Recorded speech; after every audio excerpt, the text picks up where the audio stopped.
Hello दोस्तों, राधे राधे। आप सभी को हैप्पी लोहड़ी की बहुत बहुत शुभकामनाएं। तो मैं आज बताने वाली हूँ कि पूजा विधि कैसे करनी है, लोहड़ी कैसे मनाई जाती है आज के दिन, और दान पुण्य कैसे किया जाता है। तो मैं बताती हूँ। सबसे पहले प्रत्येक वर्ष में मकर संक्रांति से पहले एक दिन पहले रात को लोहड़ी का पर्व पूरे देश में हर्षोल्लास यानी खुशी से मनाया जाता है। यह सर्दियों की समाप्ति का प्रतीक माना जाता है। लोहड़ी हर साल 13 जनवरी को मनाई जाती है और यह शुभ समय चलता है। तो लोहड़ी इसलिए मनाई जाती है क्योंकि आज के दिन गेहूं फसलें जो भी होती हैं पक जाती हैं। किसान आज के दिन गेहूं की बालों को काटता है और उसी बालों को लोहड़ी के हवन में डालते हैं, और इस तरह से सर्दियों का अंत की संदेश मिलता है। और ये लोहड़ी तभी मनाई जाती है जैसे कि किसी का नई बहू आई होती है, उसकी खुशी में मनाया जाता है, या किसी के घर कोई पहला लड़का या लड़की होती है, उसकी खुशी में लोहड़ी मनाई जाती है। और यह लोहड़ी हमेशा हरियाणा और पंजाब में खासकर मनाई जाती है और उत्तर भारत में भी मनाई जाती है। और ये बड़ी धूमधाम से मनाई जाती है। ये सिखों का त्यौहार होता है, पंजाबियों का त्यौहार होता है। तो इस त्यौहार को बड़ी धूमधाम से भी मनाते हैं, और ये त्यौहार तो आजकल विदेशों में भी मनाया जा रहा है। और इसे देखकर ही, पंजाबियों को देखकर ही आजकल हम लोग भी इस त्यौहार को बड़ी धूमधाम से मनाते हैं। तो चलिए अब मैं वीडियो में बताती हूँ कि लोहड़ी की पूजा विधि किस तरह की जाती है। पूजा हमेशा पश्चिम दिशा की तरफ करनी चाहिए। उसके बाद शाम को जो भोग लगाते हैं उसी भोग को लोहड़ी पूजी जाती है उसमें डालते हैं। तो थोड़े थोड़े इसमें से लेके फिर डालते हैं। फिर उस तरह से हम 7 या 11 बार परिक्रमा करते हैं, और 7 या 11 परिक्रमा करने के बाद ही हम लोहड़ी को पूजते हैं, और भोग को जो भोग लगाया होता है वो लोगों में आपस में बांटते हैं। ये त्यौहार हमें सबको मिलकर खुशी खुशी मनाना चाहिए और इस तरह से पूजा करनी चाहिए। तो चलिए मैं पूजा विधि करके आपको बताती हूँ और कथा भी सुनाऊंगी इसी में कि लोहड़ी की कथा किस तरह की जाती है। तो चलिए वीडियो में चलते हैं, अंत तक बने रहिएगा।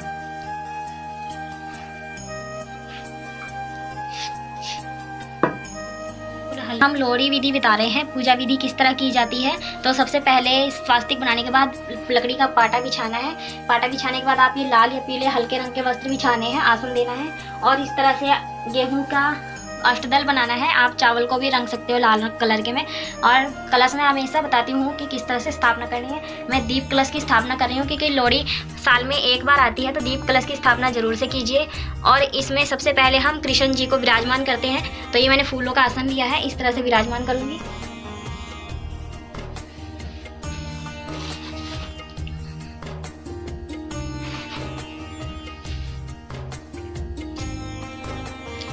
और इसमें शिव परिवार की पूजा विशेष रूप से की जाती है क्योंकि इसमें आदि शक्ति का पूजा होती है। जो आदि शक्ति है काली माता जी को बोला जाता है। तो काली माता जी की फोटो नहीं है तो आप आदि शक्ति यानी गोरा जी को भी विराजमान कर सकते हैं। अगर विग्रह है तो वो स्थापित कर सकते हैं, नहीं तो शिव परिवार को भी विराजमान कर सकते हैं।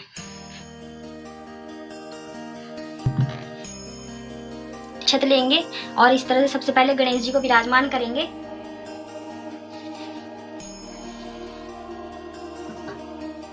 इस तरह से, और सबको चंदन रोली का तिलक करना है।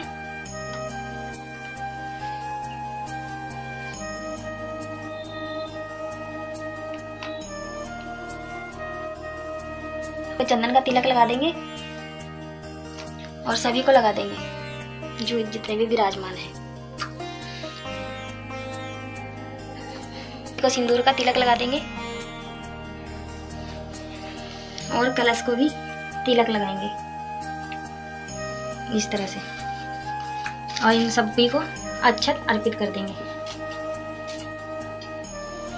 शुरू करने से पहले सबसे पहले अग्नि को साक्षी मानते हैं, तो इसलिए इन्हें पहले प्रज्वलित कर लेंगे, उसके बाद ही दूसरी पूजा शुरू करेंगे।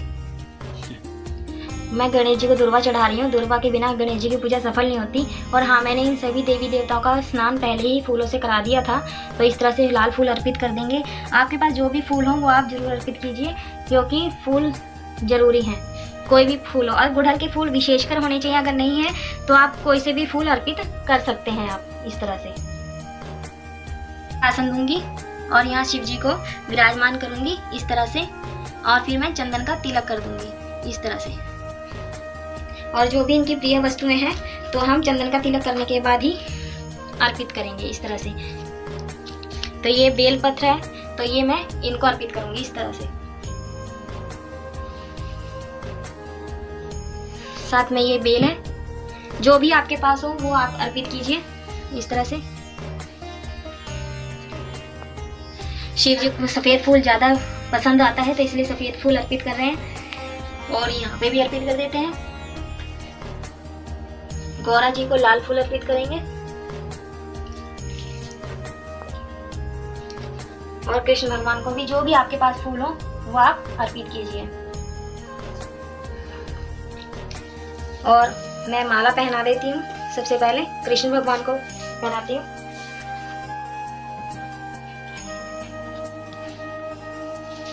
और ये शिव परिवार को।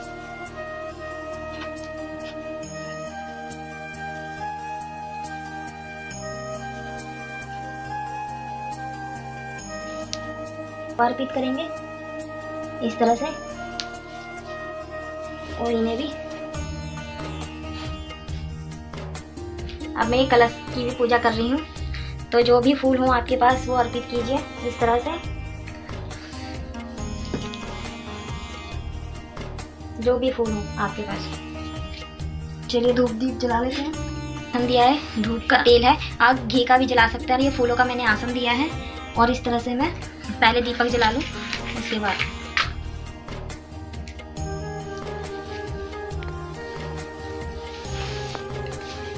सबसे पहले हम गणेश जी की पूजा कर लेते हैं। ओम गणेशाय नमः, ओम गणेशाय नमः, ओम गणेशाय नमः। फिर गंगा जी की आरती कर लेते हैं, धूप दीप दिखा देते हैं। श्री कृष्ण नमः, ओम कृष्णाय नमः, ओम कृष्णाय नमः। जय हो गौरा पार्वती की, रिद्धि सिद्धि माता की, सबकी जय हो। श्री शंकर भगवान की।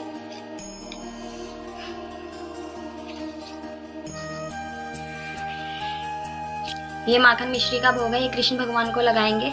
आपके पास जो भी हो आप भोग लगा सकते हैं। माखन मिश्री विशेष तौर से लगाई जाती है, तो इस तरह से भोग लगाना है और यहाँ सामने रखना है। और गणेश जी को गुड़ नारियल का भोग लगाना है, ये अति प्रिय है तो इसलिए विशेष तौर पर जरूर लगाइए। भी है, आप माखन मार्केट से लेकर आते हैं तो नमक वाला नहीं होना चाहिए, बिना नमक का ही लेकर आए और बिना नमक का ही कृष्ण जी को भोग लगाइए इस तरह से। सबसे पहले तिल का ही प्रयोग किया जाता है, तो ये मेरे पास सफ़ेद तिल है। सफ़ेद तिलों का भी भोग लगाया जाएगा और समर्पित किया जाएगा सबको। इस तरह से थोड़े थोड़े तिल अर्पित कर देंगे सभी को, और शिव जी को भी, और ये अग्नि देवता को भी, और साथ में दीपक में भी।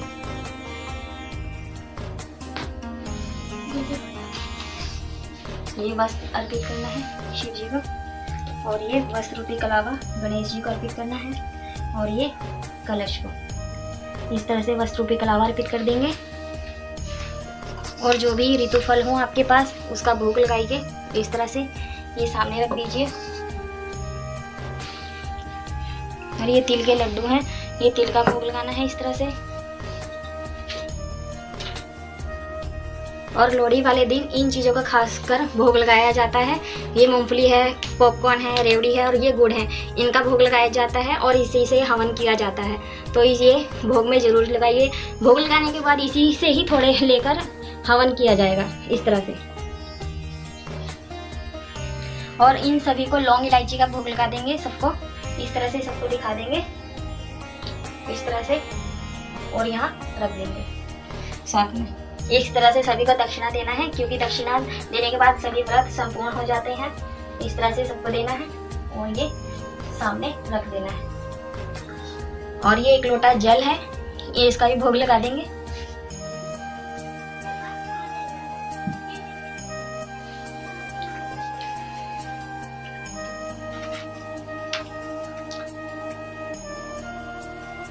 ये काले तिल है, इस काले तिल का भी प्रयोग किया जाता है, तो ये हवन में जरूर से इस्तेमाल कीजिए और ये भोग में भी अर्पित कीजिए। इस तरह से चावल और अक्षत फूल लेने के बाद हम लोहड़ी माता की कथा सुनेंगे। लोक कथा होती है वो, चलिए मैं आपको सुनाती हूँ। तो इस तरह से हमें हाथ में लेकर कथा सुननी है। की लोक कथा सुनते हैं। तो लोहड़ी की कथा सुंदरी नामक एक कन्या तथा दुला भट्टी नामक एक योद्धा से जुड़ी हुई है। इसकी कथा के अनुसार गंजीबार क्षेत्र में एक ब्राह्मण रहता था, जिसकी सुंदरी नामक एक कन्या थी। जो अपने नाम की ही एक तरह बहुत ही सुंदर थी। वह इतनी रूपवान थी कि उसके रूप, यौवन और सौंदर्य की चर्चा गली गली में होने लगी। धीरे धीरे उसकी सुंदरता के चर्चे गंजीबार के राजा तक पहुँचे। राजा उसकी सुंदरता का बखान सुनकर सुंदरी पर मोहित हो गया और उसने सुंदरी को विवाह के लिए मना लिया। गंजीबार के राजा ने सुंदरी के पिता को संदेश भेजा कि वह अपनी बेटी को उनके पास भेज दे, इसके बदले में उसे अपार धन दौलत दी जाएगी। राजा का संदेश सुनकर ब्राह्मण घबरा गया। वह अपनी बेटी को राजा के पास नहीं भेजना चाहता था और इसलिए उसने इसी गांव के योद्धा दुल्ला भट्टी की मदद ली और उसे विस्तार से सारी बात बताई। दुल्ला भट्टी ने ब्राह्मण की व्यथा सुन उसे सांत्वना दी और रात को खुद एक योग्य ब्राह्मण लड़के की खोज में निकल पड़ा। दुल्ला भट्टी ने उसी रात एक योग्य ब्राह्मण लड़के की तलाश कर सुंदरी को अपनी ही बेटी मानकर अग्नि को साक्षी मानते हुए उसका कन्यादान अपने हाथों से किया और ब्राह्मण युवक के साथ सुंदरी का रात में ही विवाह कर दिया। उस समय दुल्ला भट्टी के पास बेटी सुंदरी को देने के लिए कुछ भी ना था, इसलिए उसने तिल व शक्कर देकर ही ब्राह्मण युवक के हाथ में सुंदरी का हाथ देकर उसे ससुराल विदा कर दिया। गंजीबार के राजा को इस बात का पता लगा तो वह बहुत नाराज हुआ और उसने दुल्ला भट्टी को खत्म करने का आदेश दिया। राजा का आदेश मिलते ही सेना दुल्ला भट्टी को खत्म करने पहुंची, लेकिन दुल्ला भट्टी और उसके साथियों ने अपनी पूरी ताकत लगाकर राजा की सेना को हरा दिया। दुल्ला भट्टी के हाथों शाही सेना की कारागरी शिकस्त होने की खुशी में गंजीबार में लोगों ने अलाव जलाओ और दुल्ला भट्टी की प्रशंसा में गीत गाए और भंगड़ा किया। तभी से लोहड़ी में दुल्ला भट्टी के गानों की प्रथा है और इस प्रकार लोहड़ी पर्व बड़े ही धूमधाम से पूरे देश में मनाया जाता है और लोकगीत गाए जाते हैं। और इसी में एक छोटी सी कथा है कृष्ण जी से जुड़ी हुई कि जो कि आज ही के दिन लोहड़ी के दिन कृष्ण जी ने एक राक्षसी का वध किया था। प्रचलित मान्यताओं के अनुसार द्वापर युग में जब सभी लोग मकर संक्रांति का पर्व मना रहे थे, उस समय कंस ने बाल कृष्ण को मारने के लिए लोहिता नामक एक राक्षसी को गोकुल भेजा। उस राक्षसी को बाल कृष्ण ने खेल खेल में ही मार डाला। लोहिता नाम की राक्षसी का वध होने के कारण ही उस दिन से लोहड़ी उत्सव मनाया जाने लगा। इस दिन भगवान श्री कृष्ण की पूजा भी विशेष रूप से की जाती है। तो हमारी ये जो कथा है कैसी लगी आप मुझे ज़रूर बताइएगा। और ये कथा सुनने के बाद ये जो फूल अक्षत लिए हैं ये सब हम ये भगवान जी को अर्पित कर देंगे इस तरह से।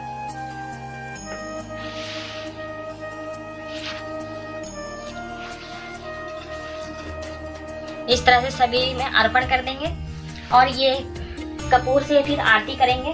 तो इस तरह से कपूर जलाना है। फूलों का आसन दिया है मैंने और तिलक पहले से ही कर लिया था। तो इस तरह से कपूर की आरती करनी। जो भी आपको गणेश स्तुति आती हो या जो भी आपको भजन आते हो उससे लेने के बाद इस तरह से आरती करनी है। सबसे पहले गणेश जी की कीजिए, फिर कलश की कीजिए इस तरह से और ये इस तरह से सभी को धूप दीप दिखा देंगे इस तरह से।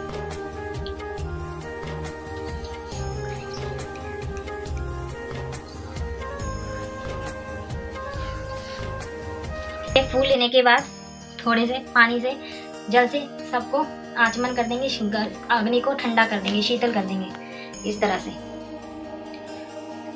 और सभी को स्नान करा देंगे, शीतल कर देंगे और सभी को बोलेंगे अपने अपने स्थान पर विराजमान हो जाइए। तो किस तरह हमारी वीडियो कैसी लगी ये कमेंट बॉक्स में ज़रूर बताइएगा। और हमारी पूजा विधि सरल है, इस तरह से ही लोहड़ी का त्यौहार मनाया जाता है। तो आप भी बड़ी धूमधाम से लोहड़ी का त्यौहार मनाइए और कमेंट में हैप्पी लोहड़ी जरूर लिखिएगा और राधे राधे जरूर लिखिएगा भी। जो मिलते हैं नेक्स्ट वीडियो में।